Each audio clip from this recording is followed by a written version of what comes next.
My self Rakesh Kumar, science teacher of Shivaji group of institution. Science class में 8th class Hindi medium के बच्चों का स्वागत है। तो बच्चों, इस क्लास में ऊर्जा और ऊर्जा के स्रोत चैप्टर का पुनः अध्ययन करेंगे। तो सबसे पहले ऊर्जा किसे कहते हैं ये जानने की जरूरत है। किसी काम को करने के लिए,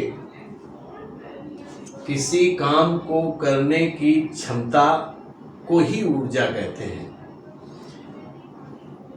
कार्य, किसी वस्तु में कार्य करने की क्षमता को उस वस्तु की ऊर्जा कहते ही हैं।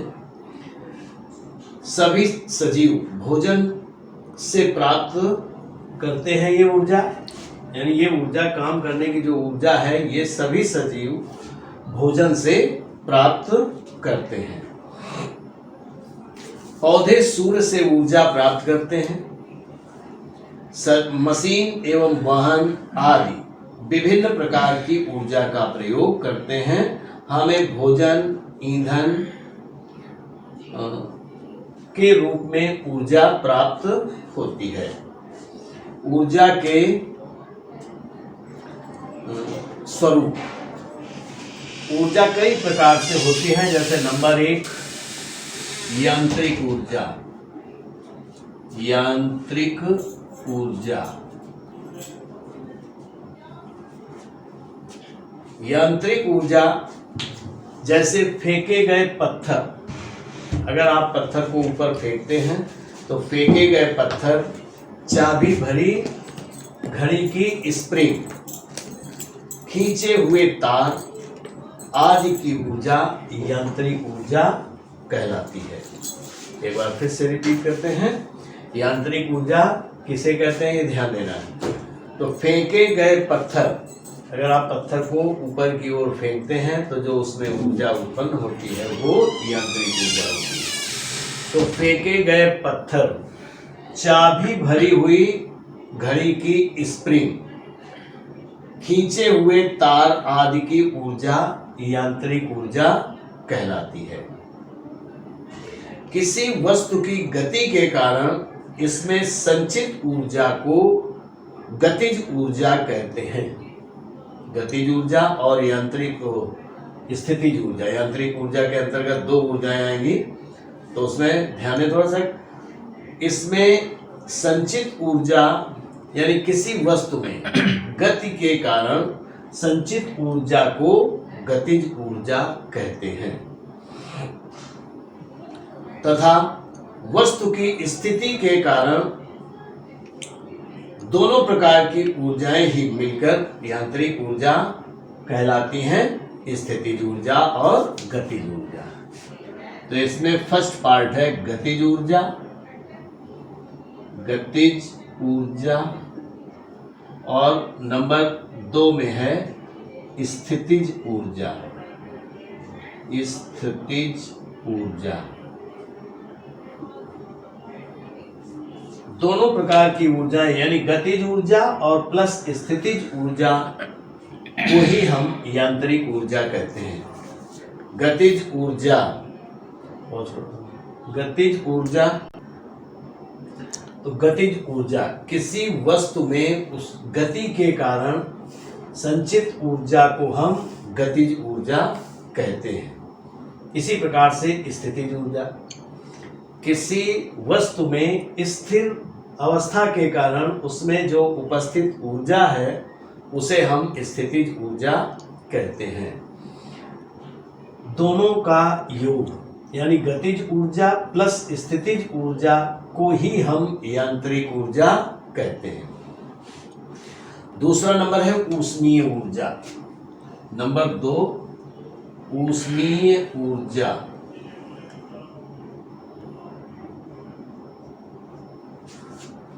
ऊष्मीय ऊर्जा गर्म वस्तु द्वारा, ऊष्मीय ऊर्जा में गर्म वस्तु द्वारा संचित वह ऊर्जा जिसके कारण हमें गर्माहट का अनुभव होता है, हम ऊष्मीय ऊर्जा कहते हैं।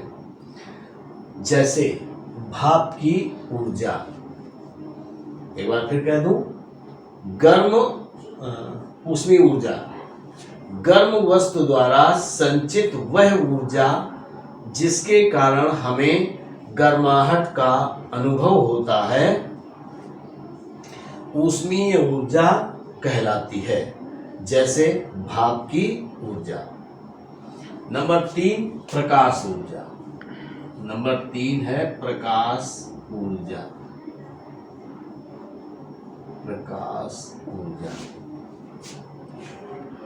प्रकाश ऊर्जा वह ऊर्जा जिसके कारण हमें वस्तुएं दिखाई देती हैं, वह का ऊर्जा जिसके कारण हमें वस्तुएं दिखाई देती हैं प्रकाश ऊर्जा कहलाती है, जैसे विद्युत बल्ब एवं सूर्य आदि से प्राप्त जो ऊर्जा है उसको हम प्रकाश ऊर्जा कहते हैं।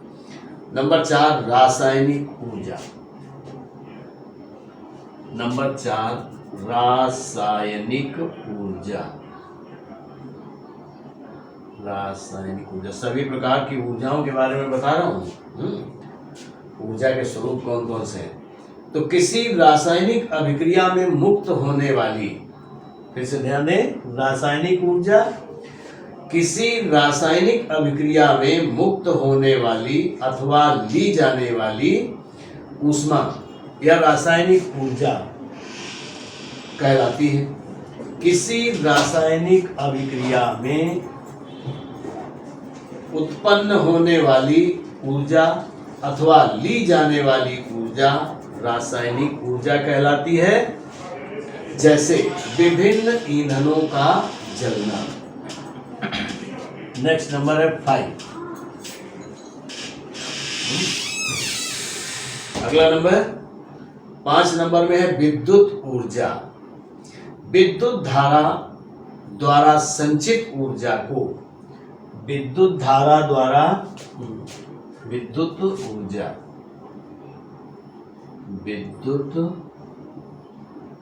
ऊर्जा,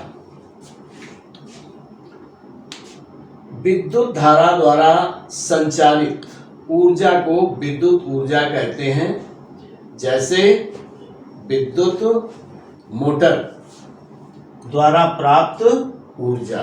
एक बार फिर से, विद्युत धारा द्वारा संचालित ऊर्जा को विद्युत ऊर्जा कहते हैं, जैसे विद्युत मोटर से प्राप्त ऊर्जा। अब अगला नंबर है नाभिकीय ऊर्जा। नंबर 6 नाभिकीय ऊर्जा।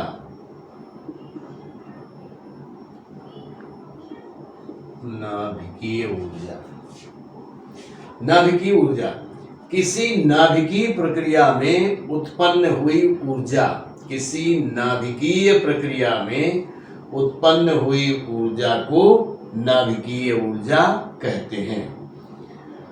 जैसे सूर्य में भी इसी प्रकार की ऊर्जा हर क्षण उत्पन्न होती है, तो नाभिकीय ऊर्जा ही है। तो फिर नाभिकीय ऊर्जा एक बार फिर से, नाभिकीय ऊर्जा में किसी नाभिकीय प्रक्रिया में उत्पन्न हुई ऊर्जा को नाभिकीय ऊर्जा कहते हैं। ऐसा माना जाता है कि सूर्य में भी इसी प्रकार की ऊर्जा हर क्षण उत्पन्न होती रहती है। 8 नंबर, फिर ध्वनि ऊर्जा 7 नंबर, ध्वनि ऊर्जा।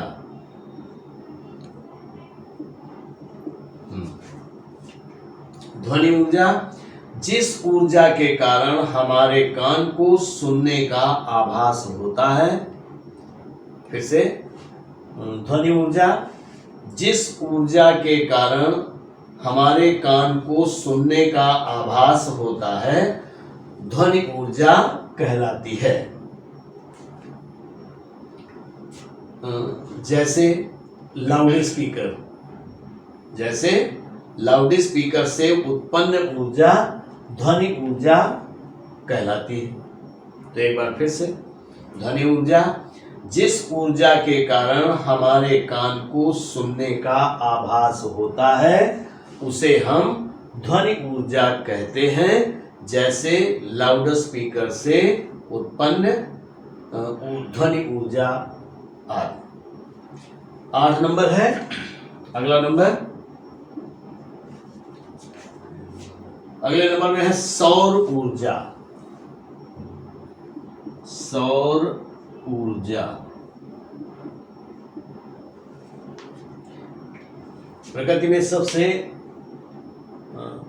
प्रभावी यानी ऊर्जा का सबसे प्रमुख स्रोत सूर्य है। तो सौर ऊर्जा, सूर्य से आने वाली ऊर्जा सौर ऊर्जा है, जो प्रकाश के रूप में पृथ्वी पर प्राप्त होती है। एक बार फिर से देखिए, सौर ऊर्जा, सूर्य से आने वाली ऊर्जा सौर ऊर्जा है, जो पृथ्वी पर हमें प्रकाश और ऊष्मा के रूप में प्राप्त होती है। तो बच्चों, इस प्रकार से ये ऊर्जा के स्वरूप हो गए। आपने ऊर्जा की परिभाषा पढ़ ली और ऊर्जा के स्वरूपों का भी अध्ययन कर लिया। अब आता है ऊर्जा का स्थानांतरण। ऊर्जा का स्थानांतरण, ऊर्जा का स्थानांतरण।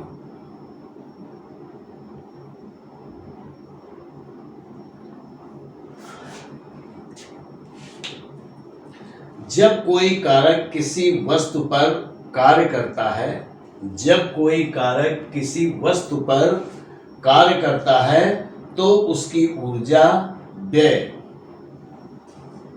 होकर किसी अन्य प्रकार की ऊर्जा में बदल जाती है। एक बार फिर से देखिए, जब कोई कारक किसी वस्तु पर कार्य करता है तो उसकी ऊर्जा व्यय होकर किसी अन्य प्रकार की ऊर्जा में बदल जाती है, तथा जिस वस्तु पर कार्य किया गया है उसकी ऊर्जा बढ़ जाती है। जिस वस्तु पर कार्य किया गया उसकी ऊर्जा बढ़ जाती है। इसका अर्थ यह है, कार्य करने में ऊर्जा का स्थानांतरण होता है। यानी अगर हम किसी वस्तु पर बल लगाते हैं तो हमारी ऊर्जा व्यय होगी, लेकिन जिस वस्तु पर हमने फोर्स अप्लाई किया हुआ है उसकी भी ऊर्जा में वृद्धि हो जाएगी। हमारी ऊर्जा में तो कमी हो गई, लेकिन उसकी ऊर्जा में वृद्धि हो जाती है। जैसे घड़ी में चाबी भरने पर हमारी शारीरिक ऊर्जा व्यय हुई, जो घड़ी की कमानी में यांत्रिक ऊर्जा के रूप में संचित हो गई। जो हमने बल लगाया या ऊर्जा दी चाबी भरने में, वो ऊर्जा कमानी में जाकर के संचित हो गई, जिसके द्वारा घड़ी बराबर चलती रहती है। तो इस प्रकार से ये ऊर्जा का रूपांतरण हो गया। कई प्रकार से अगर हम किसी कार्य को करते हैं तो उसमें कोई ना कोई परिवर्तन होता है, या हम परिवर्तन करने का प्रयास करते हैं। किसी वस्तु की, अगर हम किसी वस्तु को फोर्स करते हैं, अप्लाई करते हैं, तो उस वस्तु, मेरी ऊर्जा तो व्यय होती है, परंतु जिस वस्तु पर हम फोर्स अप्लाई करते हैं उस वस्तु की ऊर्जा में वृद्धि हो जाती है। इसे ही हम ऊर्जा का रूपांतरण कहते हैं। तो बच्चों, इस क्लास में आपने ऊर्जा के बारे में और ऊर्जा के स्वरूपों के बारे में एवं ऊर्जा के रूपांतरण के बारे में अध्ययन कर लिया। तो इस क्लास में इतना ही, आगे नेक्स्ट क्लास में। Thank you.